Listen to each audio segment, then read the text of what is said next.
Talk to me, though, about those 9 changes. We said 7 changes from game 1 to game 2. Now 9 changes from game 2 to game 3 in this qualifying window. Were you a little nervous going into that, despite those changes being relatively positive because we were putting some of our best players out on the field?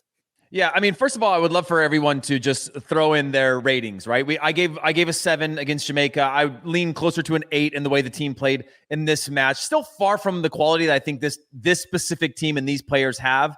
And some of that's cohesion stuff. So we'd love to see what everybody else thinks from a rating standpoint, just sort of how they judge this match.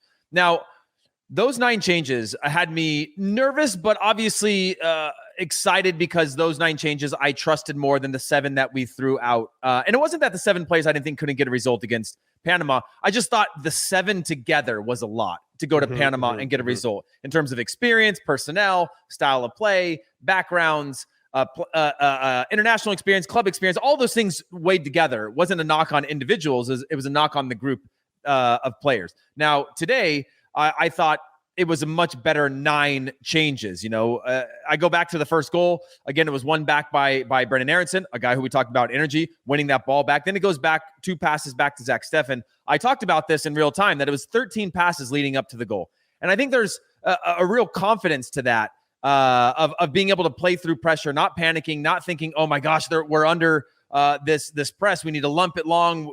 Where's the answer? And a lot of that, Jimmy, came from, like you said, Serginho Dest and Robinson being higher and wider. And what that allows, and this only works, is if you have that central 3 that want the ball, right? If those guys get high and wide and your central 3 don't want the ball, and again, I don't think Tyler Adams necessarily settled into being a playmaker early on in that game. Weston McKennie, I thought, was probably one of the poorer players that we had on the field. I don't say poor, but I think he was one of the most average. Going forward, okay, but a lot of bad turnovers, a lot of stuff that's uncharacteristic of him in terms of like changing the point of attack, switch of play, the confidence of that passing, running at guys with the ball. He looked like he was, again, trying a little bit too much, in my opinion. Just doing a little bit too much that I think perhaps it was in his head that he felt like he had to have a big game, and at times it didn't work out. But that balance of having players, and this all comes down to me to Yunus Musah. Yunus Musah's connection from the back line through the midfield to the forward line is a player we've been missing. And Gio Reyna can do it. Christian Pulisic can do it. But I don't want Christian Pulisic coming back that far. Give me Yunus Musah to get Christian Pulisic in a better spot. If Christian Pulisic is coming back all the way into the midfield to get the ball to start an attack, well, at least maybe Yunus pushes up.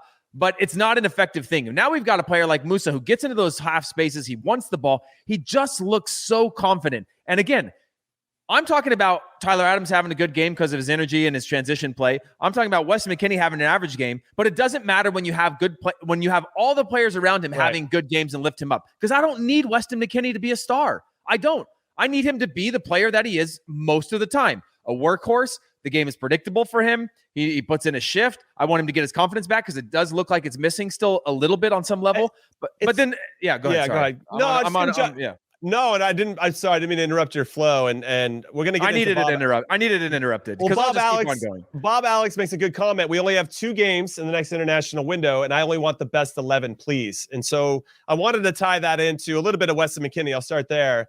It seems like he's trying too hard. He's trying to be the hero and to hit make the hero pass, make the hero run every single time. And sometimes because we have the quality around him, and I love the midfield of McKennie, Musah, and Adams. It's so strong for so many different reasons. They complement each other so well.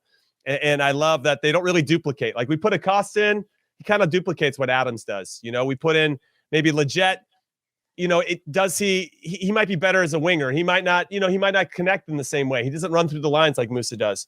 And so I just think we have a nice combination. So to Bob Alex's point, and when I think about that midfield, and we've talked already about this, Heath, we need to make sure the spine of our team starts to get solidified because as you mentioned before, and as we discussed, when we played, that was solid. 15, 16 guys were going to be the ones that carried us through qualifying, and then you'd add bits and pieces based on the opponent or due to injury or whatever it is.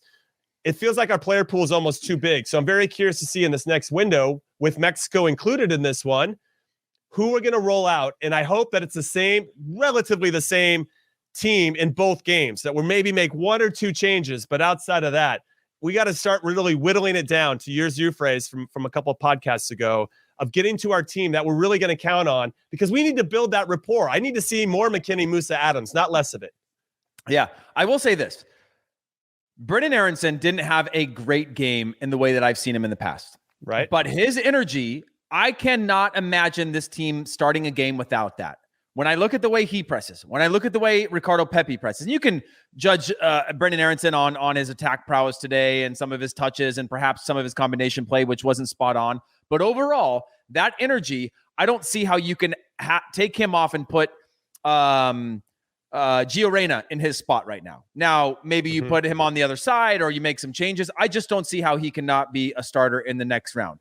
That's easy to say because Gio Reyna hasn't been in. Obviously, they're saying he's still a couple weeks out, which could put him right in pace to be back in for the next qualifiers.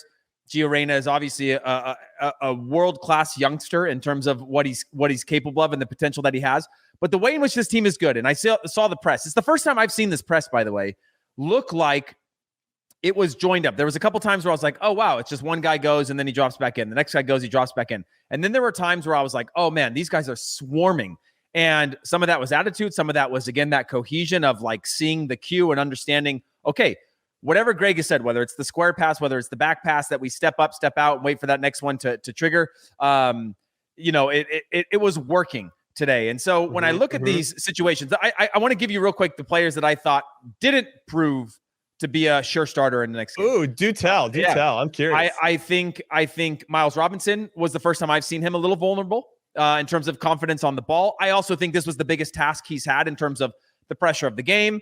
He's also playing in a home game where you're being asked to be more of a game player. You got to be able to connect passes. You got to be able to make a little more risky passes. And he looked a little shaky at times. Overall, a solid performance. So don't get me wrong. I thought he was good. Okay, that's but fair. He's been great previously. And again, I think his role was expanded upon in a game like this where we're going to dictate the flow. He's going to have to do a little bit more than being a lockdown defender and being athletic. He's going to have to play a little bit. He's going to have to connect passes. He's going to have to see the passing lanes and break some lines with that stuff. And I think those are elements of his game that I'm not sure he's super confident with yet, but you can see his willingness to try. And I think he's going to have some ebb and flow through that. And then part two, I mean, I already said Aronson and I said Weston McKennie were my other ones that I thought Weston, again, trying too much.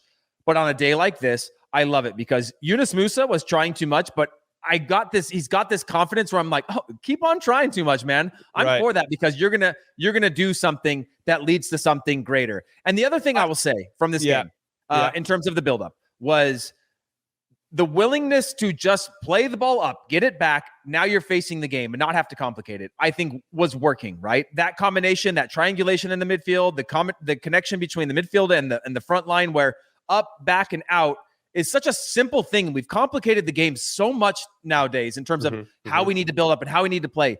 That going back to that was just a refreshing take on how you can break pressure with one entry ball back out. And they call it, probing or pulsing or some of those things that start to pull players in and out of spaces. I was impressed with that. So sorry, that was an added thought, but yeah. No. I appreciate that. Now, by the way, I would love for everybody to that's in the comments to tell us who you thought your man of the match was, who you thought. Yeah, let's go there. Let's pivot to man of the match, and then we can kind of get myself Jimmy, back into. Don't jump over this. Who did not guarantee themselves a start with a win like this? Okay, take out the first goal because that's whatever. I think it does matter. I don't know. Zach Steffen, I don't think did enough in that particular instance. Fair. So it just right when that goal got scored, he does have better feet than Matt Turner. So if you're going to think you're going to play a game where you're going to get a little bit more possession, then or you're going to be under it and you need a player that can play out of those spots, I can understand why Zach Steffen was selected for a number of reasons. But Jimmy, the buildup of that first goal came with the one that if that went to Matt Turner, he's smacking that long. And when it went to Zach Steffen, our first goal. That's true. Yeah. Just clipped it over to a fullback. And I know we still had 11 more passes to go to get the goal, but I get it. That willingness to keep possession. I think there's something to that, but I fully agree with you on that first one. Should have done more for sure. You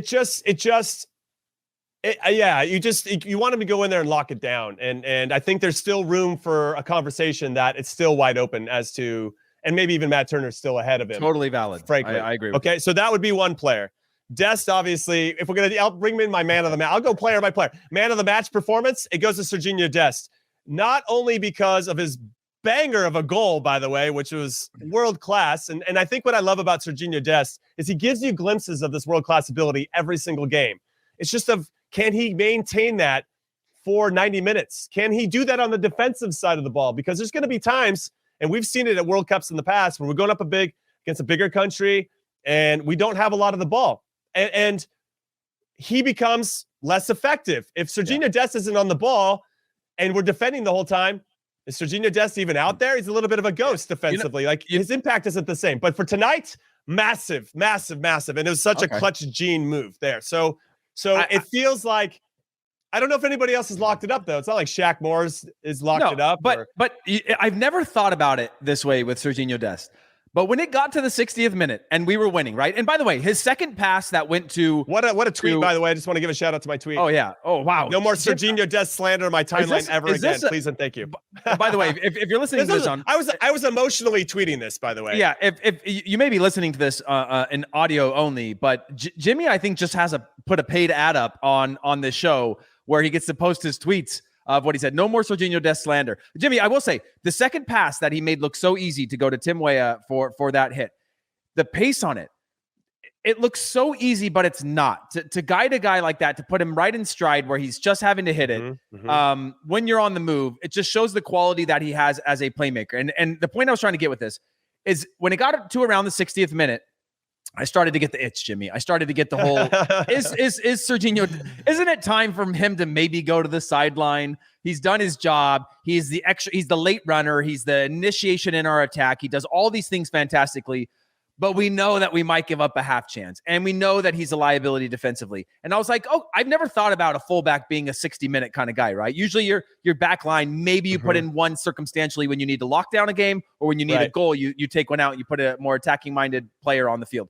But for him, I'm like, hey, if you can get 60 out of him like that at home, and now you've got to secure the lead, and the circumstances are a single goal lead, or it's a draw. You're not needing to go and find that goal and take those risks. Perfectly, I think that was a great move from Gregg Berhalter to make the change. And he went down and he grabbed his calf. And I think there's always going to probably be some injury worries with Sergiño Dest. But I think the maturity of that, of looking at a guy like that and saying, hey, we might need to use one of our subs every game that Sergiño Dest starts, I don't think is a bad thing, because you're getting him for his offensive output and what he can do on the ball. You got it. You used it. You got the most out of it. You made the change. And I thought that was a good move from Gregg Berhalter today. And a great, and I agree with you, man of the match from Sergiño Dest. And I think you could be a man of the match if you only play 60 minutes.